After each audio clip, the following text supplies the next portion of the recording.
Welcome, boils, ghouls, and every fiend in between to another episode of Really Scary, a show where I discuss the true stories that inspired all of our favorite horror films. Now I simply have to know, do you want to hear something really scary? It rubs the lotion on its skin or else it gets the hose again. In 1991, a film about a young FBI cadet helped by a manipulative cannibal to catch a terrifying serial killer was released. Technically, a new subgenre of horror was created, and even though one of the scariest characters in this movie was only on screen for a collective 25 minutes, a legendary addition to the roster of iconic villains was cemented in horror history. That's right, I'm talking about The Silence of the Lambs. But did you know that this hair-raising horror masterpiece was based on true events, inspired by real life? A census taker once tried to test me. I ate his liver with some fava beans and a nice Chianti. Now, before you get that glass of Chianti ready, I am slapping a big trigger warning on this episode. Honestly, I don't even know if trigger warning covers it. This episode's fucked up. I don't know how else to put it. It's so disturbing. As always, the links to my references are in the description. Make sure you like, share, subscribe, and hit that notification bell for brand new episodes of Really Scary and hours of original horror videos. Much like the last video I did on the Texas Chainsaw Massacre, a lot of people think that the villain in Silence of the Lambs, Buffalo Bill, is based on Ed Gein, and that is partially true. The fact that Buffalo Bill is making a skin suit is directly taken from Ed Gein's story, but there are also several other serial killers that inspired this film. Today, I'm going to be talking about one of the most disturbing people I have ever come across, and if you know your true crime, you've probably heard the name Gary Heidnik. I'm going to stop this video for a second. This is your last chance. I'm not going into every single gory detail, but I promise you, if you don't know already, this story is so beyond messed up. I'm giving you one last chance to click on one of my happier videos, because from here on out, it is truly horrific. Gary Heidnik was born in East Lake, Ohio in 1943. His father was extremely abusive to him, often publicly shaming him for wetting the bed by showing the wet sheets to his neighbors or by dangling him out of the window by his ankles. Gary was also a misfit at his school, often teased by his classmates for his oddly shaped head, which his father said was from when he fell out of a tree. He was also teased for his strange behaviors. He started showing sociopathic delusions from a young age. At one point in elementary school, a young girl asked Gary if he had done his homework, and he replied, quote, "You're not worthy enough to talk to me." Here's the thing about Gary Heidnik, though.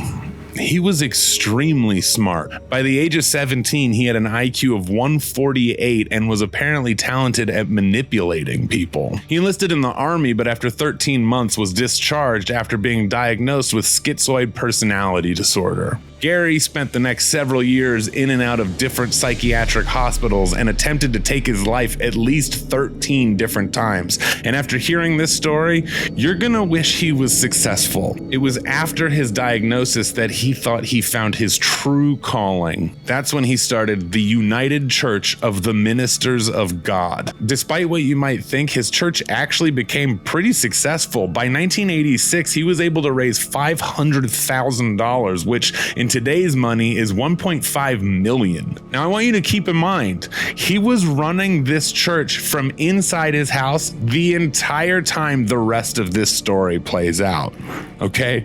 Remember that. It was in the early days of his church when he met his first wife, Betty Disto, who was a mail-order bride. She flew to America and married Gary Heidnik within a month of knowing him. Needless to say, the marriage didn't last long after Gary's constant abuse and the fact that Betty discovered he had affairs with 3 other women. She got out of there and went as far as to hide the fact that Gary got her pregnant. She didn't even tell him that he was a father until she had no other choice and needed child support. Betty knew the true monster that Gary was and wanted to keep her child as far away from him as possible. A few years later, Gary would have another child with a woman named Anjanette Davidson, who was illiterate and developmentally disabled.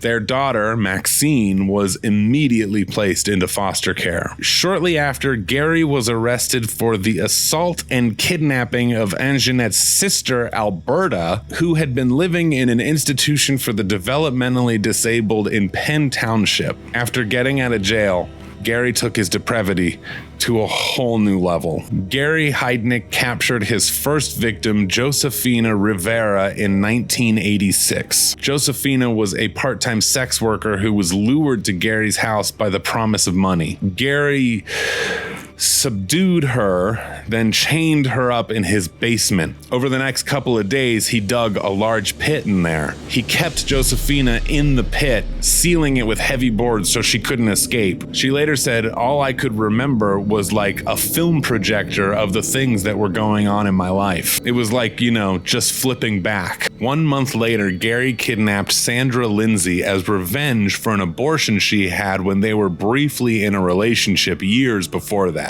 She was kept in that pit with Josefina for weeks, barely being fed and being assaulted regularly. Gary Heidnik would go on to kidnap 4 more women, trying to create what he called the perfect race. Now, as I said earlier, I'm not going to go into all of the details of what he did to those poor women, but just believe me when I say it was totally, utterly brutal. Honestly, it's some of the most brutal shit that I have ever heard of. If you know, you know. The end is near, motherfuckers. Don't you wanna look good? Then scroll on down to the Box Bros Horror Merch store. Are you a fan of our films? Do you want to see the mess you made? What the fuck was that? We'll cover your whole body. What about our verticals? Hell, we've even got stickers so you can put them on stop signs in the cool parts of town. So again, scroll on down to the Box Bros Horror Merch store, because even if you're living in hell, you want to look cool. Glasses not included. After a while, Stockholm Syndrome took hold of Josefina and she became Gary's accomplice. She would help him do terrible things to those other girls, and in return, she started getting special treatment. Josefina would later say, anytime that you're cut off from the world outside, whoever's holding you captive, you're gonna grow to like him regardless, because he's your only contact to things that are outside. He's your only source of survival. Going against Gary was extremely dangerous. If one of the women displeased him, he would put them on punishment. At one point, Gary, along with Josefina, filled the pit the women were in with water and tortured them with electricity. One of the women, Deborah Dudley, wasn't able to stand the electric current. Gary apparently inspected her body, saying, quote, Yeah, she's dead. Now I can go back to having a peaceful basement. It's unclear what caused this next bit to happen, but one night, Gary's second victim, Sandra Lindsay, made him very angry. He hung her by her wrists to one of the beams in the basement and kept her there for days, starving her. When he let the chains around her wrists go, her body fell to the floor. She was gone. Gary ended up dismembering her body, cooking most of it, and then taking the bits that weren't cooked, mashing them up, mixing them with dog food, and then he fed them to the other women. Through all of this, Josefina had been gaining his trust, now earning the privilege of sleeping outside of the pit. She gained enough of his trust, in fact, that she was able to convince Gary to let her go temporarily to visit her family. After everything he had made her do, he trusted that she wouldn't tell anyone their little secret, and he let her go. Gary drove Josefina to a local gas station and told her that he would wait for her there. Josefina walked to her boyfriend's house and immediately told him everything. She wanted to confront Gary herself, but instead they called the police. Gary Heidnik was arrested at that gas station, and thank goodness the rest of his victims were rescued. You're not going to believe this shit. Later at Gary's arraignment, his defense was, wait for it, the women were all there when he bought the house. He didn't put them there. They were just there. For someone with such a high IQ, that is The dumbest thing I've ever heard in my entire life. At trial, his attorney tried to prove that Heidnik was legally insane, but the insanity claim was successfully rebutted. The fact that Gary was able to amass $550,000 through his brokerage account and his church proved that he was actually an astute investor and not insane. On July 1st, 1988, Heidnik was convicted of 2 counts of first-degree murder and 6 counts of kidnapping, along with a long list of other crimes. He was sentenced to death and incarcerated at the State Correctional Facility in Pittsburgh. Gary Heidkin was executed by lethal injection on July 6th, 1999, and the world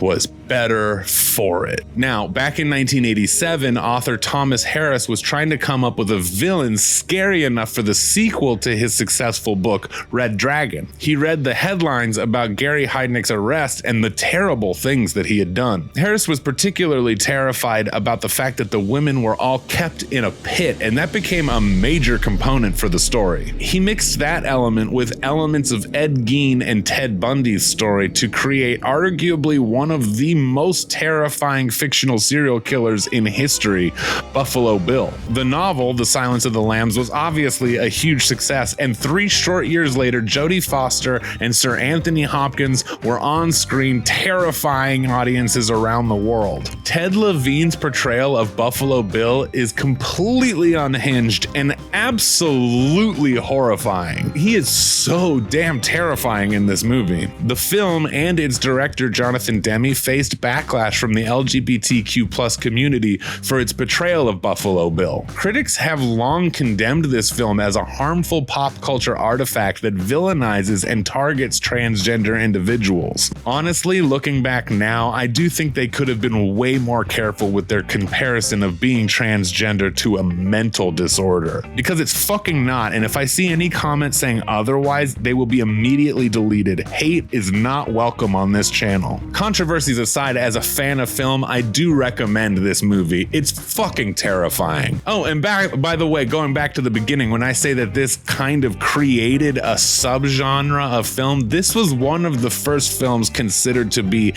elevated horror, which we all know is a term for people who look down upon the horror genre, seeing a horror film and going, oh, I actually liked that one. So it's not like the rest of the other horror films. It's elevated horror. Honestly, fuck off with that bullshit. Have you ever heard anyone walk out of a comedy going, wow, that was a very elevated comedy? No, fuck you.